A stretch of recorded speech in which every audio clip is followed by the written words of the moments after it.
Nous avons acheté tous les brevets sur l'hépatite B. C'était la première fois qu'un vaccin était protégé par brevet. Nous avons tous les brevets.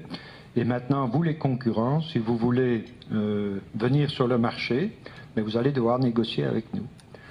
Et je pense que c'est comme ça que la société s'est créée et est devenue successful. Et puis après, on a développé, si vous voulez, des vaccins combinés, c'est-à-dire on a mis l'hépatite B avec tous d'autres produits qui n'étaient pas protégés par brevet.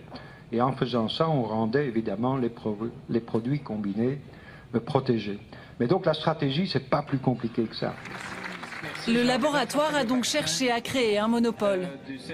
Et il a commercialisé des vaccins multiples parce qu'il les trouvait beaucoup plus rentables. Transférez cet appel partout autour de vous et signez la pétition en cliquant sur le lien ci-dessous. Pendant près de 50 ans, les enfants étaient vaccinés avec le DT polio. Il coûtait 24 € et contenait les 3 vaccins obligatoires. Mais en 2008, il disparaît du marché. Les laboratoires proposent alors un nouveau vaccin contre 4 maladies cette fois, en incluant la coqueluche. Le prix passe à 45 €. En 2014, nouveau changement. Le vaccin proposé contient désormais 5 maladies et inclut certaines méningites. Nouvelle augmentation du prix. En 2015, le vaccin contient en plus l'hépatite B et coûte désormais 120 €. En 7 ans, le prix du seul vaccin pédiatrique disponible a donc été multiplié par 5. On y trouve les 3 vaccins obligatoires, mais aussi 3 autres qui, eux, ne le sont pas. C'est un peu comme si dans nos supermarchés, nous n'avions pas le choix d'acheter nos produits à l'unité et que nous devions forcément les acheter par pack de 6. Transférez cet appel partout autour de vous et signez la pétition en cliquant sur le lien ci-dessous. Depuis 2008, le vaccin DTP, diphtérie, tétanos, poliomyélite, n'est plus disponible dans les pharmacies en France. Ce vaccin était le seul obligatoire. Il était important.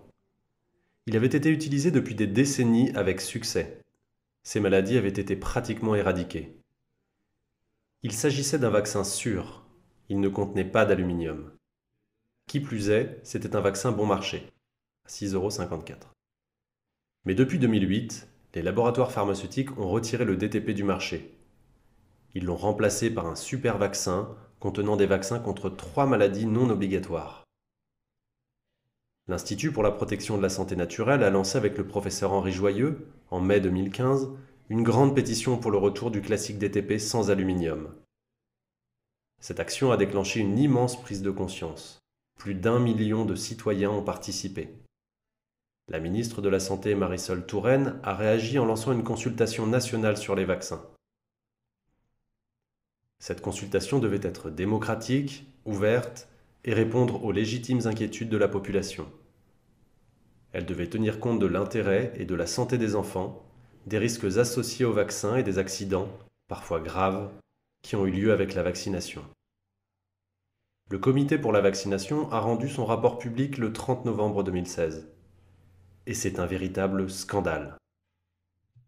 Plutôt que de rappeler à l'ordre les laboratoires pharmaceutiques et d'exiger à nouveau le simple DTP, le comité demande exactement le contraire. Il recommande de rendre obligatoire tous les vaccins présents dans le super vaccin. Il recommande d'ajouter 5 autres vaccins obligatoires. Il parle même de rendre obligatoire le tristement célèbre Gardasil contre le cancer du col de l'utérus, vaccin anti-papillomavirus, et éventuellement d'étendre l'obligation à tous les petits garçons. Jamais une offensive aussi directe n'avait été menée dans la santé. Ne nous laissons pas faire. Mobilisons tout notre entourage. C'est notre dernière chance. Un grand merci. Transférez cet appel partout autour de vous et signez la pétition en cliquant sur le lien ci-dessous.